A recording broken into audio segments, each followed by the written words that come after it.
ಸಣ್ಣ ಸಣ್ಣ ಅಂಗಡಿಗಳಿಗೂ ಕೂಡ ಲಕ್ಷ ಲಕ್ಷ ಟ್ಯಾಕ್ಸ್ ನೋಟಿಸ್ ಅನ್ನ ಕಳಿಸಲಾಗಿದೆ. ಪಬ್ಲಿಕ್ ಟಿವಿ ರಿಯಾಲಿಟಿ ಚೆಕ್ನಲ್ಲಿ ಈಗ ಎಲ್ಲವೂ ಕೂಡ ಬಟಾಬೈಲಾಗಿದೆ. ಈ ಮೂಲಕವಾಗಿ ವಾಣಿಜ್ಯ ಇಲಾಖೆ ಎಚ್ಚೆತ್ತುಕೊಂಡಿದೆ. 40 ಲಕ್ಷ ವಹಿವಾಟು ಮೇಲ್ಪಟ್ಟವರು GST ನೋಂದಣಿ ಕಡ್ಡಾಯ ಅಂತ ಈಗ ಸೂಚನೆಯನ್ನ ಕೊಡಲಾಗಿದೆ. ವರ್ತಕರಿಗೆ ಎಚ್ಚರಿಕೆಯನ್ನ ವಾಣಿಜ್ಯ ತೆರಿಗೆ ಇಲಾಖೆ ಕೊಡ್ತಾ ಇದೆ. ವಾಣಿಜ್ಯ ತೆರಿಗೆ ಇಲಾಖೆಯಿಂದ ಮತ್ತೆ ಪ್ರಕಟಣೆಯನ್ನ ಬಿಡುಗಡೆ ಮಾಡಲಾಗಿದೆ. ಜನ ಕೂಡ ಬಯಸ್ತಾ ಇದ್ದಿದೆ, ಮೊದಲೇ ಪ್ರಕಟಣೆ ಕೊಡಿ, ಆಮೇಲೆ ನೋಟಿಸ್ ಕೊಡಿ, ಆಮೇಲೂ ನಾವು ಏನಾದರೂ ಆ ನೋಟಿಸ್ನ ಉಲ್ಲಂಘನೆ ಮಾಡ್ತೀವಿ ಅಂದರೆ ಆಗ ನೀವು ಕ್ರಮ ತೆಗೆದುಕೊಳ್ಳಿ.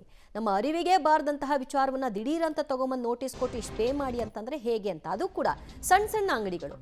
ವರ್ತಕರು ಕಚೇರಿಗೆ ತೆರಳಿ ಸೂಕ್ತ ದಾಖಲಾತಿ ನೀಡಿ ವಿವರಣೆಯನ್ನ ನೀಡಬೇಕಾಗತ್ತೆ. ಅವರ ಆದಾಯ, ಖರ್ಚು, ವೆಚ್ಚ, ಏನು ಅವರು ವ್ಯಾಪಾರ ಮಾಡ್ತಿದ್ದಾರೆ ಇದೆಲ್ಲದರ ವಿವರಣೆ ಕೊಡಬೇಕು. ತೆರಿಗೆ ಇರುವ ಸರಕಿಗೆ ಮಾತ್ರ ತೆರಿಗೆಯನ್ನ ವಿಧಿಸಲಾಗುತ್ತೆ. ಯಾವುದಕ್ಕೆ ಟ್ಯಾಕ್ಸನ್ನು ಪೇ ಮಾಡಬೇಕಾಗತ್ತೆ ಅದರ ಮೇಲೆ ಮಾತ್ರ ತೆರಿಗೆ ವಿಧಿಸ್ತಾರೆ.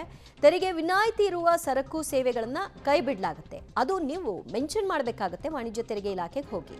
40 ಲಕ್ಷ ವಹಿವಾಟು ಮೇಲ್ಪಟ್ಟವರು GSTಯನ್ನು ನೋಂದಣಿ ಮಾಡಿಕೊಳ್ಳೋದು ಕಡ್ಡಾಯ. ನಿಮ್ಮ ಆದಾಯ 40 ಲಕ್ಷ ಮೀರ್ತಿಲ್ಲ ಅಂದರೆ ಅದರ ಸಮಸ್ಯೆಯೇ ಇರೋಲ್ಲ. 90% ವ್ಯಾಪಾರಿಗಳು ರಾಜಿ ತೆರಿಗೆ ಪದ್ಧತಿಗೆ ನೋಂದಣಿಯನ್ನ ಮಾಡಿಕೊಳ್ಳಿಕ್ಕೆ ಅವಕಾಶವನ್ನು ಕೂಡ ಕಲ್ಪಿಸಿಕೊಡಲಾಗಿದ್ದು 10% ವರ್ತಕರು ತೆರಿಗೆ ಪಾವತಿ ಮಾಡದೇ ಇರೋದು ಸರಿಯಲ್ಲ. 90% ಕೊಡ್ತಾರೆ, 10% ವರ್ತಕರು ಕೊಡಲ್ಲ ಅಂದರೆ ಹೇಗಾಗತ್ತೆ? ಎಲ್ಲರಿಗೂ ಒಂದೇ ನಿಯಮ ಇರಬೇಕು ಅನ್ನೋದು ವಾಣಿಜ್ಯ ತೆರಿಗೆ ಇಲಾಖೆಯ ಅಭಿಪ್ರಾಯ. ಅದರಂತೆ ಈಗ ಕೆಲವೊಂದಷ್ಟು ರಿಲೀಫ್ ಕೊಡಲಿಕ್ಕೆ ಮತ್ತು ನಿಮಗೊಂದು ಅವಕಾಶವನ್ನು ಕಲ್ಪಿಸಿಕೊಡ್ಲಿಕ್ಕೆ ವಾಣಿಜ್ಯ ತೆರಿಗೆ ಇಲಾಖೆ ಮುಂದಾಗಿದೆ.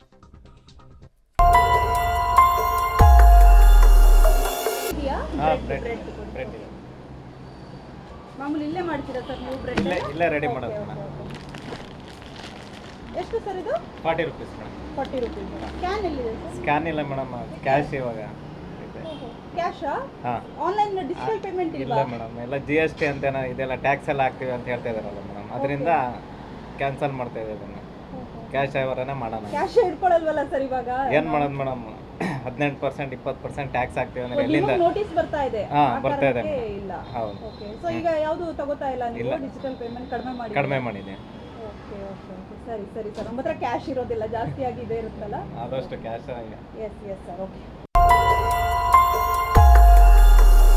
ಮೇಡಮ್, ನಾವು ಸ್ಟಾರ್ಟಿಂಗಿಂದನೂ ನಾವು ಆಲ್ರೆಡಿ 75% ಕ್ಯಾಶೇ ಇಸ್ಕೊಳ್ತಾ ಇದ್ದೀವಿ. ಯಾಕಂದರೆ ನಾವು ಮಾರ್ಕೆಟ್ ಬೆಳಗ್ಗೆ 5 ಗಂಟೆಗೆ ಹೋಗ್ತೀವಿ, ಅಲ್ಲಿ ಕ್ಯಾಶ್ ಇದ್ರೇ ಕೊಡೋದು. ಹಳ್ಳಿಯವರು ಏನು ಹೇಳ್ತಾರೆ, ನಮಗೆ ನಾವು ಬೆಳಿಗ್ಗೆ ಹೋಗ್ತೀವಪ್ಪ, ನಾವು ಅಲ್ಲಿಂದ ಬೆಳ್ಕೊಂಬರ್ತೀವಿ, ನಮ್ಮ ಹುಡುಗರ ಹತ್ರ ಕೊಟ್ಟರೆ ಅವ್ರು ಅರ್ಧ ದುಡ್ಡು ಕೊಡ್ತಾರೆ, ಅರ್ಧ ದುಡ್ಡು ಕೊಡಲ್ಲ, ಅದಕ್ಕೋಸ್ಕರ ನಾವು ಕ್ಯಾಶೇ ಕೊಟ್ಬಿಡಪ್ಪ ಅಂತಲೇ ಕೇಳ್ತಾರೆ. ನಾವು ಹಾಕಿಲ್ಲ. ಎಮರ್ಜೆನ್ಸಿ ಇದ್ದರೆ ಮಾತ್ರ ಒಳಗಡೆ ಇಟ್ಟಿರ್ತೀನಿ, ಕೊಡ್ತೀವಿ ಅಷ್ಟೇ. ಇಲ್ಲ, ಕೊಡ್ತೀನಿ ರೇರ್, ಕಮ್ಮಿ ಎಲ್ಲ ಏನಿಲ್ಲ. ನಾನು ಆವಾಗಿಂದ ಜಾಸ್ತಿ ಮಾಡಿಲ್ಲ, ಅದರಿಂದ ನನಗೆ ಭಯ ಇಲ್ಲ. ಕ್ಯಾಶಲ್ಲಾದರೆ ಕ್ಯಾಶ್ ಇರುತ್ತಲ್ವ, ತಕ್ಷಣ ತೊಗೊಳ್ಬೋದು. ಇಲ್ಲಾಂದರೆ ಅದು ಇದನ್ನು ಮಾಡಿಕೊಂಡು ಸ್ಕ್ಯಾನ್ ಮಾಡಿಕೊಂಡು ಅದು ಅವ್ರಿಗೆ ಅಲ್ಲಿಂದ ಭಯ ಬರೋಷ್ಟಲ್ಲೇ ಅವ್ರಿಗೂ ಬೇಜಾರಾಗುತ್ತೆ. ಕೆಲವರು ಅದಕ್ಕೆ ಏನು ಮಾಡ್ತಾರೆ, ಕ್ಯಾಶು ಇಟ್ಕೊಂಡು ತಕ್ಷಣವೇ ಕೊಟ್ಬಿಟ್ಟು, ಇಲ್ಲ ನಾನು ಪರ್ಚೇಸ್ ಮಾಡಲ್ಲ, ನಮ್ಮ ಯಜಮಾನ್ರೆ ಪರ್ಚೇಸ್ ಮಾಡೋದು, ನನ್ನ ಮಗ ಪರ್ಚೇಸ್ ಮಾಡ್ತಾರೆ. ಎಲ್ಲ ಕ್ಯಾಶ್ ಪೇಮೆಂಟೇ ಮೇಡಮ್, ಏನು ಬೇಕಾದರೂ ಅಷ್ಟೇ. ಯಾಕಂದರೆ ತಕ್ಷಣ ಕ್ಯಾಶ್ ಇತ್ತು ಅಂದರೆ ಜಿ ಎಸ್ ಟಿ ಅಂತಾರೆ, ಆಮೇಲೆ ಅದಕ್ಕೆ ಟ್ಯಾಕ್ಸು ಯಾಕೆ ಬೇಕಾದೆಲ್ಲನೂ ಇರೋಷ್ಟರಲ್ಲಿ ಕಾಲು ಚಾಚೋಣ. ನಾನು ಹೇಳೋದು ಕ್ಯಾಶೇ ಜಾಸ್ತಿ ಇದ್ದರೆ ಅನುಕೂಲ, ಎಲ್ರಿಗೂ ಅನುಕೂಲ. ಬಡವ್ರಿಗಂತೂ ಇದ್ದಿದ್ದು ಅನುಕೂಲ. ಯಾಕಂದರೆ ಪಾಪ 10 ರೂಪಾಯಿಗೆ ವ್ಯಾಪಾರ ಮಾಡ್ತಾರೆ, 5 ರೂಪಾಯಿ ವ್ಯಾಪಾರ ಮಾಡ್ತಾರೆ. ಇಲ್ಲಾಂದರೆ ಸ್ಕ್ಯಾನ್ ಮಾಡೋಂದ್ರೆ 5 ರೂಪಾಯಿಗೆಲ್ಲ ಏನು ಮಾಡ್ತಾರೆ ಅವರು? ಅದು ಹೋಗಿ GST ಹೋಗಿ ಅದಕ್ಕೆ ಬೇರೆ ಹೋಗ್ಬೇಕು ಅಂತ ಬೇಡ ಮೇಡಮ್. ಇದು ಯಾರ್ಯಾರು ಈ ವಾಣಿಜ್ಯ ತೆರಿಗೆ ಇಲಾಖೆಯ ವ್ಯಾಪ್ತಿಗೆ ಬರ್ತಾರೆ, ಯಾರ್ಯಾರು ಟ್ಯಾಕ್ಸ್ ಕಟ್ಟಬೇಕಾಗತ್ತೆ, ಅವರ ಲಿಮಿಟೇಷನ್ ಏನು ಎತ್ತ, ಇದೆಲ್ಲದರ ವಿವರಣೆಯನ್ನು ಕೊಟ್ಟು ಆ ನಂತರದಲ್ಲಿ ಅವರು ಬಹುಶಃ ನೋಟಿಸ್ ಕೊಟ್ಟಿದ್ದಿದ್ರೆ ಅದಕ್ಕೆ ಒಂದು ಉತ್ತಮ ಸ್ಪಂದನೆ ವ್ಯಕ್ತವಾಗ್ತಾ ಇತ್ತು. ಈಗ ಹೇಗಾಗ್ತಾ ಇದೆ ಅಂದರೆ ಡಿಜಿಟಲ್ ಪೇಮೆಂಟೇ ಬೇಡ, ಎಷ್ಟು ಸಾಧ್ಯ ಅಷ್ಟು ಕ್ಯಾಶ್ನಲ್ಲೇ ವ್ಯವಹಾರ ಮಾಡ್ಕೊಳ್ತೀವಿ, ಬಂದರೆ ಬರಲಿ ಗ್ರಾಹಕರು, ಬರದೇ ಇದ್ದರೆ ಹೋಗಲಿ ಅನ್ನೋ ಮನಸ್ಥಿತಿಗೆ ಬಂದಿದ್ದಾರೆ.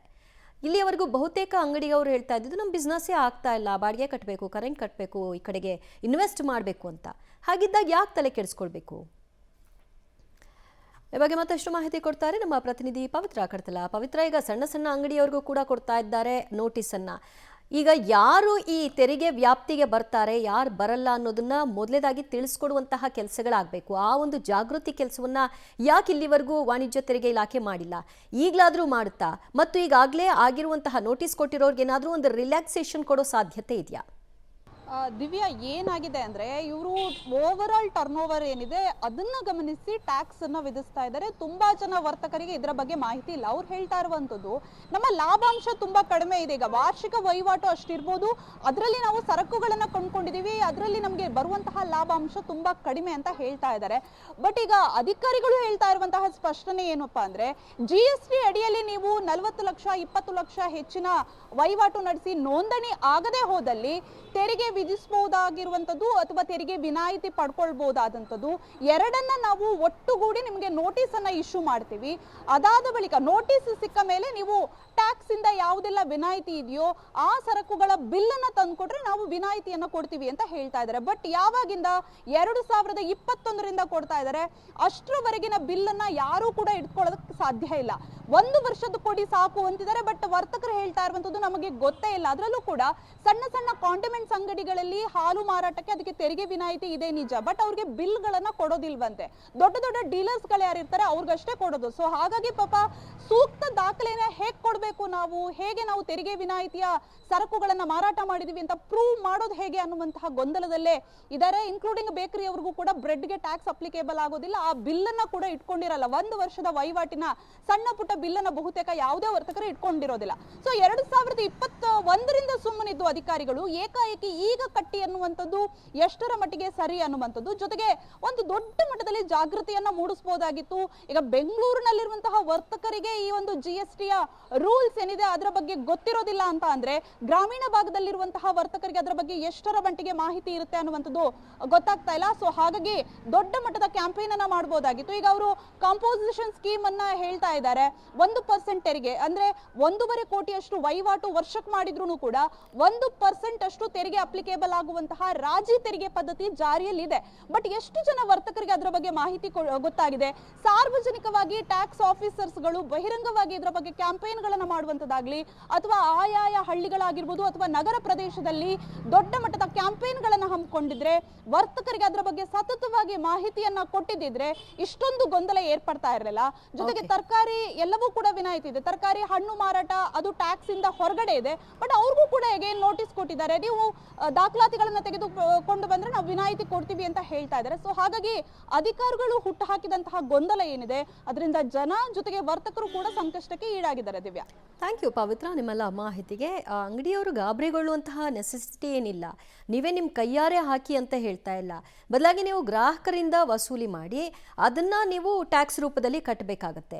ನೀವು ಬಿಲ್ಲಿಂಗ್ ಸಿಸ್ಟಮ್ ತೊಗೊಂಡು ಬಂದರೆ ಆ ಬಿಲ್ಲಿಂಗ್ನಲ್ಲೇ ನಿಮಗೆ SGST CGST ಅಂತ ಎರಡೂ ಕೂಡ ಮೆನ್ಷನ್ ಆಗಿರುತ್ತೆ. ಅದರಲ್ಲೇ ನಿಮಗೆ ಗ್ರಾಹಕರು ಏನು ಖರೀದಿ ಮಾಡಿರ್ತಾರೆ ಆ ಟ್ಯಾಕ್ಸ್ನ ನೀವು ಅಲ್ಲೇ ಕಲೆಕ್ಟ್ ಮಾಡಿರ್ತೀರಿ. ಅದನ್ನೇ ನೀವು ತೆರಿಗೆ ರೂಪದಲ್ಲಿ ಕಟ್ತಾ ಇರ್ತೀರಿ.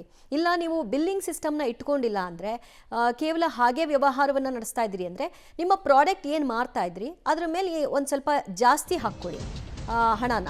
ಅದಾದ ನಂತರದಲ್ಲಿ ಅದನ್ನು ನೀವು ಟ್ಯಾಕ್ಸ್ ರೂಪದಲ್ಲಿ ಕಟ್ಟಬಹುದು.